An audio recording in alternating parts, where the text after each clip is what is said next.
Isang underrated island ang minsan na nating naitampok sa ating episode na Travel Adventure. At ito, ang Patnanungan Island, isang napakagandang isla na nooy hindi man lang natin kilala sa kabila ng tinataglig nitong kayamanan. Kayamanang maipagmamalaki ng bawat Pilipino na may ganito tayong mga naggagandahang lugar sa ating bansang sinilangan. Dahilan na rin para patuloy tayong makilala sa buong mundo bilang kanilang paboritong bakasyunan. So mga idol, sa halagang 200 makakapagkayak na kayo dito. And then napakaganda ng ilalim talaga ng ng dagat dito kasi kitang-kita mo yung mga corals. Yung mga idol, ilulubog natin tong GoPro para makita nyo. Let's go.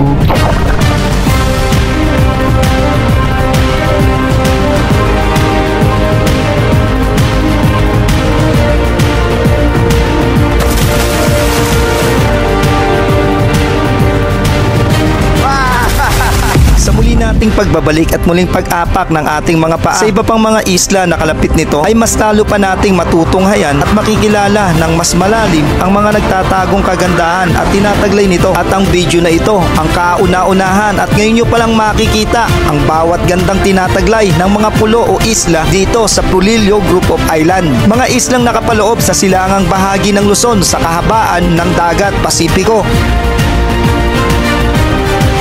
Tara, samahan nyo kami na libutin at ikutin ang mga pinagmamalaking isla ng probinsya ng Quezon. Una sa ating mga listahan ay ang tinatawag na Pulong Kukok dito sa Pulilio, Quezon. Tinawag itong Pulong Kukok dahil sa huni ng manok na kukok. Makikita ang hugis mag-inang manok, ang dalawang nakatayong bato dito. At pinaninirahan din ang iilang ahas dagat na kung tawagin ay walo-walo. Ito ay may maganda at puting sandbar na maganda ding pagliguan at hindi rin kataasan ng tubig kaya naman kids friendly.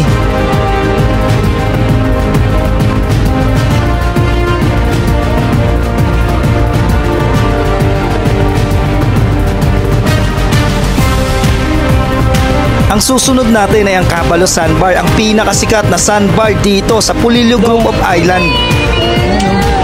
Okay, ganda no?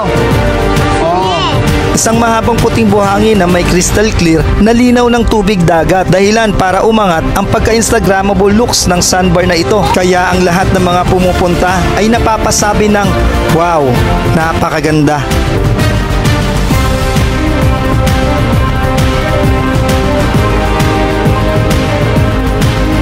Next destination, 15 minutes mula dito sa Cabalo Sandbar ay mararating ang Binasawa Island o kilala din sa tawag na Bird Sanctuary. Dito naninirahan ang iba't ibang uri ng ibon na bibihira lang makita lalo na sa Metro Manila. Ito ay may pino at nagugold na kulay ng buhangin habang crystal clear naman ang linaw ng tubig dagat. Kaya the best ding pagliguan habang sa loob naman ito ay napakasarap magpahinga at dito kumain.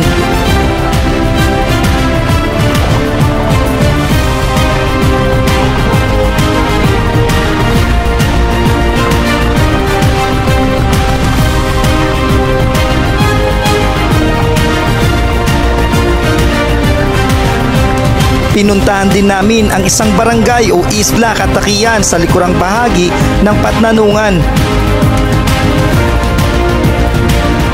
Malinaw na makikita ang mga poste ng kuryente na itinawid nila mismo sa dagat papunta sa kabilang isla o barangay para masuplayan sila ng enerhiya at 24/7 din ang kanilang elektrisidad dito.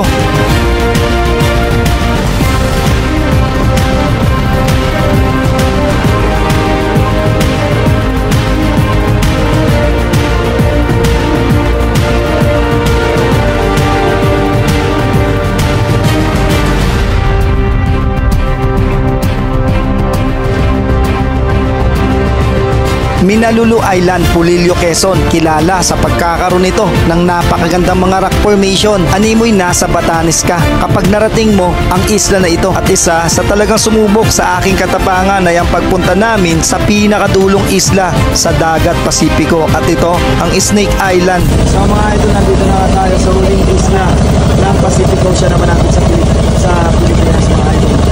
So tapos itong harapan ay itong Pacific Ocean. Ito yung tinatawag mga idol na Snake Island mga idol.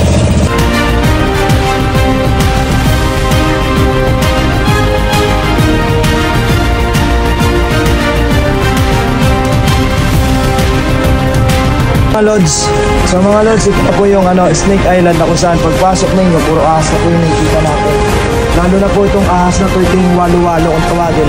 Napakakamandag po nito. So ito po mababait ito mga idol, sabi ng mga residente rito at mga mangingis na pumupunta rito. Pero po, iniwasan na nilang masaktan talaga. So may mga kwento pa nga kapag natutulog sila rito, sa pagising nila, may mga tabi na silang walo-walo snake. So yun yung mga kwento ng mga residente o lokal na mamayan dito mga lods. Kasi mga lods, ito na yung dulo ng isla dito sa Pacific Ocean na kung saan pag lumampas ka pa rito, puro karagatan na yung makikita ninyo. And then mga idol, ayun po yung napakalaking walo-walo yung pinaitaw kanina. So yun na po siya. So pinagbigyan po tayo mga lods na masaksiyan yung kulay niya. Ito po ay may pagkakulay green yung lumabas na to. Ayun po, napakalaki po na. Ayun mga lods. So Kayla, daming omang, isang sako. Isang sakong omang. So welcome mga idol, ang ganda rito mga idol. Ito ng place na to, kahit yung tubig dagat. Tapos yung alon na nagsasalubong mga lods. Nagpakita yung ahas. Ayan. Dami.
Kayo mismo yung magluto.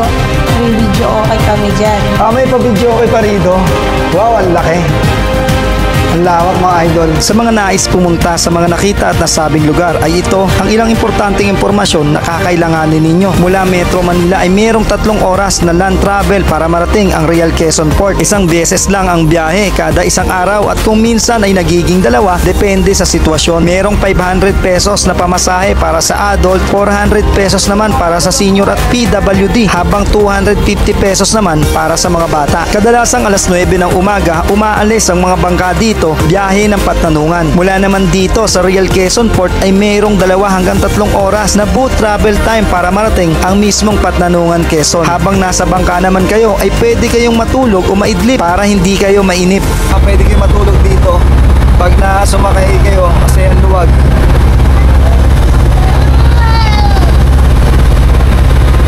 Para naman sa mga naghahanap ng resort ay pwede kayong magpabook ng mas maaga sa mga na-flash nating beach resort dito sa Patnanungan, katulad na lang ng Villa Carin Beach Resort, Sky Rain Beach Resort, maging ang Resto Bar na na-flash natin kanina. Maraming salamat po sa inyong lahat. So mga idol, ganito kalaki yung Amira Amara na bangka dito sa biyaheng Patnanungan, Real Quezon Patnanungan. Ang laki. Grabe, ang ganda kasi bagong-bago pa to. Last year lang to natapos mga idol. Ang laki yun. Tapos ang bilis pa nito. Sa mga magpupunta ng Patnanungan, wala pang 3 oras. 2 oras lang mahigit mga idol. Mula Real Quezon Port, mararating yung Patnanungan. Sakay-sakay ng bangka na to ng Amira Amara. So ito yung pinakabagong bangka na ginawa nila. So lahat ng bangka rito nag-upgrade na sila para mas mabilis yung biyahe mula Real Quezon papunta po ng Patnanungan. So yan po yung mga idol, papunta ng grabe, ang laki din itong bangka. Sarap dito. Sarap masaya rito sa bangka nila ng Amara. Ang laki.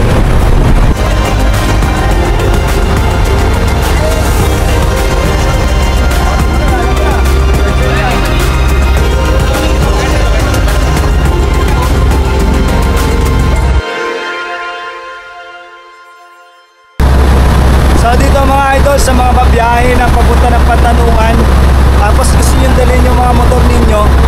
So ito yung mga motor mga idol, may kita nyo na sa gilid lang natin. So dito, pwede nyo dalhin yung mga motor ninyo